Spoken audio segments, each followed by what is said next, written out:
Today, we're unpacking a really profound story about survival, isolation, and the sheer, unexpected power of connection. We're looking at a journey that starts with a tiny stray animal, but honestly, it ends up holding a giant mirror right up to our own capacity for empathy. It's just a beautiful look at what actually happens when our busy, modern lives suddenly collide with a moment of absolute vulnerability. So, what happens when one person decides to stop while hundreds of others just keep rushing by? I want you to picture this for a second. It's a bleak, totally unforgiving scene. We're talking a freezing, rainy evening right outside a chaotic train station.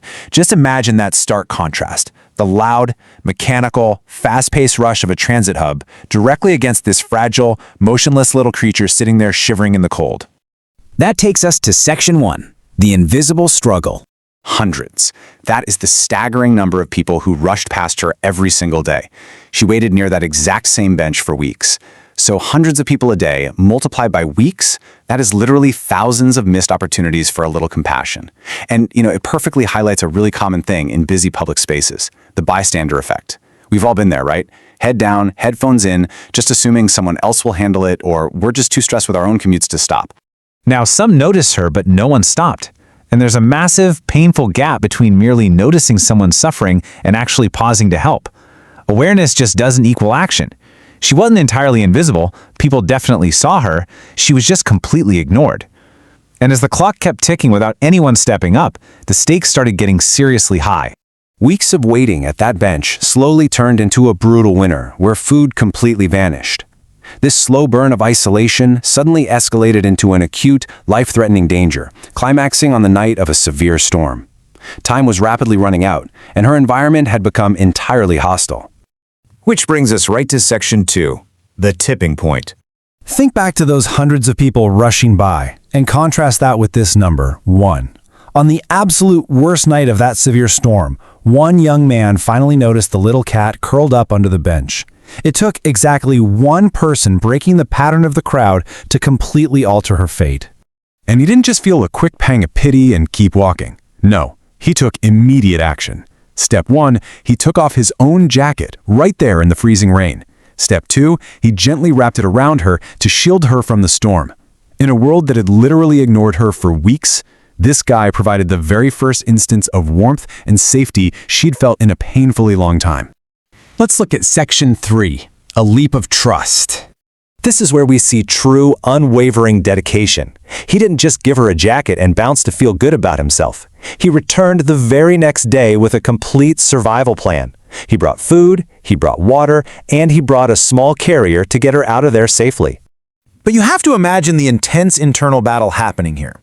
On one hand, you have a frightened cat deeply traumatized by weeks of neglect and naturally terrified of humans, hesitating. On the other hand, you have pure hunger, finally convincing her to trust him. Her basic biological drive to survive ultimately pushed her to take a massive leap of faith. She had to conquer her deepest fears just to accept the lifeline he was handing her. Moving on to Section 4, the transformation. So he brought her home, gave her a wonderfully warm bed, and most importantly, he named her Luna. This was absolutely crucial. By giving her a name, she officially transitioned from being some anonymous, ignored stray into a loved family member with a permanent place to belong, a real identity. The scope of this change is just night and day. Think back to her before, shivering, weak, and frightened at that chaotic transit hub. Now, look at her after, healthy, playful, and profoundly safe. It's a complete 180-degree reversal of reality, and it was brought about entirely because one single person made the active choice to care. And finally, Section 5, a mutual rescue. I love this imagery. Every evening she would sit beside the window, watching the sunset with the man who saved her. It is such a stark contrast to that freezing, chaotic opening scene. Now there's just a quiet, warm home sitting still by a window.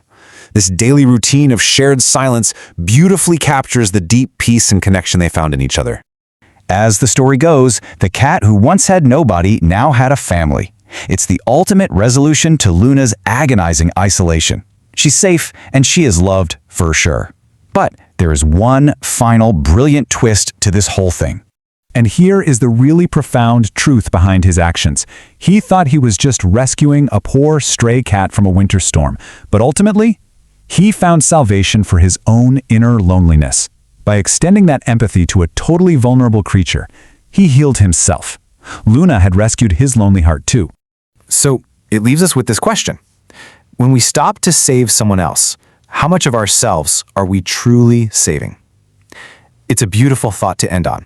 This whole story challenges us to look at the train stations in our own lives, right? Those busy, chaotic environments we navigate every single day. Who are the people or the creatures that we're just rushing past? I really encourage you to apply Luna's journey to your own capacity for empathy and connection. Thanks for joining me on this explainer today, and hey, I hope it leaves you looking at the world around you just a little bit differently.